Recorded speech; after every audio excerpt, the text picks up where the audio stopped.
The St. Louis Blues better know they have a fight coming the rest of this series. Perhaps that won't be in the literal sense, but there were some punches thrown during the opener. The Blues got into it a couple times with the Jets toward the end of the first game. Alexander Steen took particular exception to some of the late jabs while the puck was under his goaltender. However, in this instance, we are not really talking about fisticuffs. The Blues need to know that the Jets are going to answer.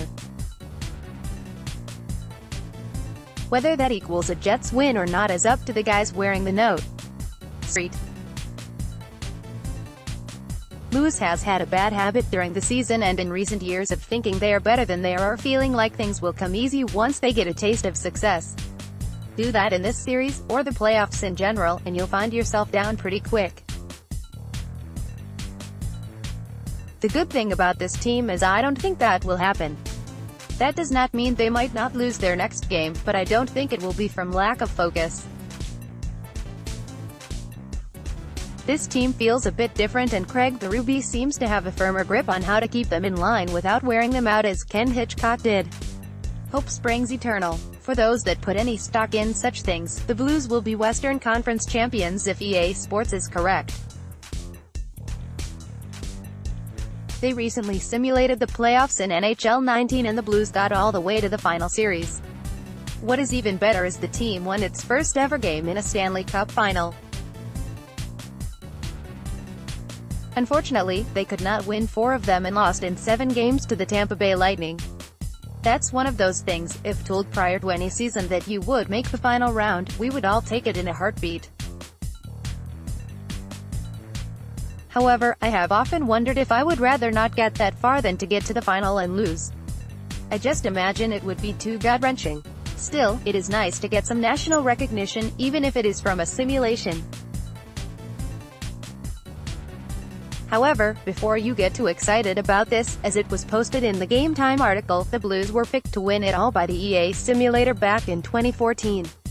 St. Louis proceeded to lose in the first round. It would be interesting to know how accurate these things have ever been, though I am sure it is not very high.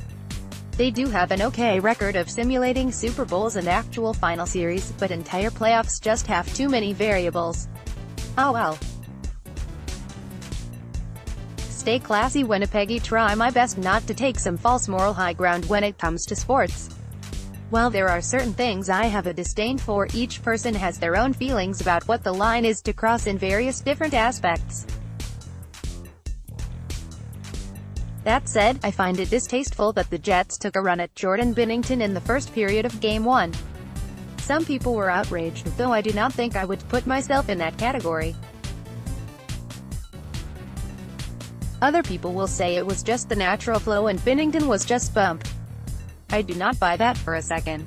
I believe they took a run at him, even if the contact was not egregious. The Jets did not specify how, but they said they were going to test the rookie however they could. That's fine if you are talking about getting in his kitchen as far as screens or even a nudge on the way through the top of the crease. When a goalie is out of the crease and has his back to you, you should not make contact. To me, that is not gamesmanship or trying to play some mental game. It is borderline dirty because you have no clue how the goalie will react. If Binnington slips the wrong way and tweaks something, is that really how the Jets want to win something? By knocking out the other team's netminder? Maybe I am thin-skinned since I am still bitter at the Maple Leafs for potentially costing the Blues in 1996 when they ran Grand Fuhrer. Even so, I think it is underhanded to actually take a swipe at an opponent the way that happened. Of course, Mark Schieffel says he tried to get out of the way. Maybe he didn't, I'm just looking through blue-tinted glasses. I still think there was an element of this testing the rookie thing in it. Blues asking a lot of fans. To be honest, the title of this section is a little tongue-in-cheek. Getting to the news aspect, the Blues are going to have a special pre-game light show before Game 3 once the series switches to St. Louis. With the game being at 6:30 local time, don't get used to that. The Blues are asking fans to be in their seats by 6:15. The reasoning is there will be special wristbands that will light up, depending on what section you are sitting in. Each seat has a code, which will correspond to some sort of visual signal. I say the Blues are asking a lot of fans because I am a realist. The reality is that despite St. Louis not being a traffic nightmare like LA or Chicago or Atlanta, people still tend to stroll in when they feel like it. Maybe they are tailgating or coming from their favorite dive, or maybe actually coming from work and they could not get off earlier. Regardless, there are going to be people that are not there on time or trying to shuffle in right at 6:30. Also, the team website asked fans not to gather up any wristbands not associated with their seats. I like to think most people are good-intentioned and intelligent. Years of working in a retail atmosphere have stripped me of that notion. You know some fools are going to snatch up a bunch so they have their entire arm lit up, even though it will screw up the visual from an entire stadium perspective.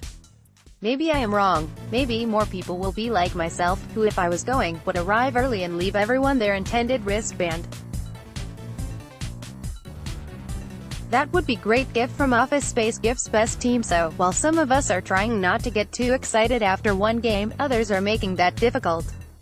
The man the fans have basically made the de facto leader of the Blues, Ryan O'Reilly, said this is the best team he has ever been on. Now, before we go crazy with that statement, you have to remember who he played for. O'Reilly was on plenty of rebuilding teams in Colorado, though he did win a division title there. He was also on some mediocre, if not bad, Buffalo teams. Hard not to top that bunch. Still, a guy like O'Reilly is not pissing into the wind here. He would not say something like that if it was not true, at least for him.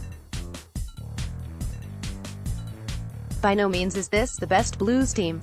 It might not be the best team we have had the last decade in terms of talent. However, there might not have been a team in this franchise's recent history that had more depth. In the past, we have had fourth-line players on the fourth line. Right now, the guys on this fourth line could be third-liners on plenty of teams, maybe even the Blues in the future, and possibly even up on the second line for some teams. You have a starting goaltender as your current backup, you have 8 NHL-ready defensemen. They do not boast the top-end talent of Winnipeg, but you trust man 1 through 12 of the forwards in almost all situations now. That is something O'Reilly has not experienced before. Next, will Thorburn see the ice in the playoffs? It might mean nothing, but still hard not to trust the words when this kind of player is the one gushing.